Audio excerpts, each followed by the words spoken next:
Good evening, everyone, and blessed be. This is your host, Aries Starwind, and welcome back to another episode of Witchcraft After Hours. Let me ask you, are you a witch? Are you single? Are you in the dating game? This might be the perfect article for you. Let's rock and roll. Tonight's article is named How to Date a Witch and Not Be a Garbage Human While Doing It. I like that. This is an article by Lisa Stardust, and you can find it yourself on cosmopolitan.com. Yes, I'm on Cosmo. Let's go. I was basically born witchy. My parents were New Age junkies. My father is still a Kabbalistic healer, so yeah. And our bookshelves were filled with bright and glossy iridescent tomes about astrology, meditation, the Kabbalah, crystals, and ways to use spices to boost magical vibes, with titles like The Complete Book of Magic and Witchcraft, Crystals and Healing, and Astral Projection. Throughout high school, I was an outsider in my Manhattan prep school. I became friends with a group of misfits who were vastly informed about the esoteric and the occult. We were a band of sisters who forged together and created our own little coven. Instead of jogging in Central Park during gym class, we would talk tarot cards. A few years ago, I made things official by admitting to the world that I am a witch, and by admitting to my new career as a magical being and astrologer freely to do would-be dates with zero fear of scoffs and hate. I was a practicing astrologer for several years, but my crew at the time would poke fun at me because of my beliefs. They would say it was a childhood fantasy and that I didn't live in reality, even though it was my personal truth. After a bad breakup with a Z-list Capricorn celebrity who laughed at my full moon celebrations and desire to consult the tarot for clarity, I decided to break away from my fear of being criticized by others. I was determined to do genuinely and surround myself with people who embraced my beliefs. I even changed my bios and all my dating apps to read Young Mystic Looking for Love, all all astrological sun signs welcome. Sorry, let's go. Dating as a witch isn't as rare as you may think. There's a lot of us, even celebrities.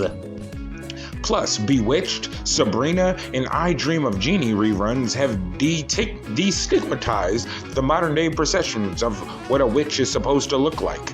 We don't have green faces and pointed noses. And dating is the same as it is for anyone else. A shit show. I like that. But with more frustrations because my dates think I actually spend my evenings boiling frogs in cauldrons and crafting spells. Most of the dudes who slide into my DMs on social media ask if they can send me nudes or some other sexual BS. As a complete prude, I block them, but laugh at their bravado. They think being a witch will make me open to threesomes and orgies like in The Witches of Eastwick. On dating apps like OkCupid and Bumble, I meet guys who ask me why I am a witch. One time, someone messaged me just to tell me I'm going to hell. Isn't that for every... Oh, wait, hold on. Isn't that what every girl wants? No. On the contrary, the majority of men I've encountered on Tinder are very open to my beliefs and have extremely receptive to me. They usually ask astrology questions as a cute way to flirt. One time I matched with a fellow astrologer who shall remain nameless. "Hey cutie, what's your moon sign?" was his opening line. He acknowledged that he had a preference for Gemini women and presumed I had a Scorpio ascendant from my intense glare in the photo on my profile. "No, I have a Libra ascendant," I replied. "I can't date a Libra rising. I'm not into that." Oh, this is great. Like this one. Let's go. Yeah, he dumped me before we met. Another set of DMs brought me face to face with a guy who was in the occult and esoteric studies. The chances of us matching on OkCupid were low, but we managed to connect regardless of the odds.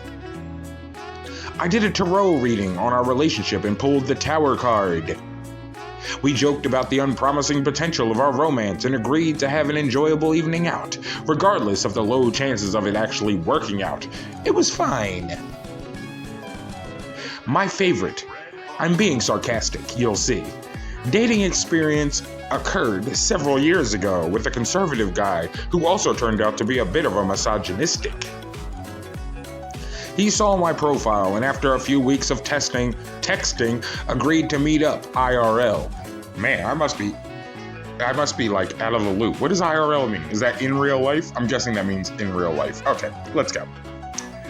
When we hung out, he asked if I predicted how the date would go and if I had done a love spell on him. After a couple of cocktails, he confessed that my power scared him, as my ability to understand and live in harmony with the universal energy of Earth freaked him out. We never spoke again. Aw, that's sad. Jeez, this is terrible. Let's continue. Dating as a witch is hard, but there are things I can do to make it better. Like, if I meet someone and they aren't, say, on their best behavior, I can just put their names in a jar with sugar water until they become sweet. Or I can put their name on a piece of paper and place it in the freezer in a plastic bag filled with water so they don't contact me again. If you're dating a witch or thinking about sliding into their DMs. Oh God, I'm such a loser. I'm sorry, I don't know all this lingo. I realized what it said. It says DMS, so okay, forget it. Let's go. There are things that you can do too. Instead of throwing shade, oh my God, what's with all these new age like terms? I know I've heard that before. I don't really know what it means still, but let's go. Instead of throwing shade, actually ask about their beliefs. Don't let your own fears or hangups hold you back from opening your heart to someone, even if they are a witch. Full moon ceremonies are fun. They can help calm energies. Manifesting dreams together can lead to emotional health and wellness as a couple. And don't forget, sex can be next level and transcendent. Sex magic is a form of spell casting, by the way. It said BTW, but I know what BTW means. It means, by the way, I'm so cool and hip. Let's go. I've recently met someone who treats me with the respect I deserve, but at times I can feel the eye roll energy from our text convos. More so than not, when I talk about witch bottles, eclipses, mythological figures in tarot, he's engaged and intrigued. However, there are times I feel insecure that my views don't align with his traditional beliefs because he laughs at the way I prep for a full moon, or that I may make an offering to a deity. 97% of the time, we talk about magic and astrology. He's actually really supportive. Then the other 3% of the time, he makes jokes aimed at me when I give him witch tips on how to decompress and manifest money. But his mind and heart are open, which is all that really matters. And if they're not open to my witchy ways, I can just throw their names in the freezer and defrost them later before I add them to my cauldron of boiling frogs. Just kidding. Oh, that was incredible. Okay, Cosmopolitan. Maybe I've given you guys a bad rep because you're Cosmopolitan. I like this article, and I had a really fun time reading that. I'm gonna read this again on my own. But anyway, I hope you all enjoyed the read tonight. That was, again, it was How to Date a Witch and Not Be a Garbage Human While Doing It, and that was by Lisa Stardust, and you can read it yourself on cosmopolitan.com. I can't believe I'm reading articles on Cosmo. Well, you know, it's fun. It's fun. That was a great read. I hope you all enjoyed it as much as I did. I'm getting ready to read that again on my own. But yeah, there you go, everybody. Hope you enjoyed the read tonight.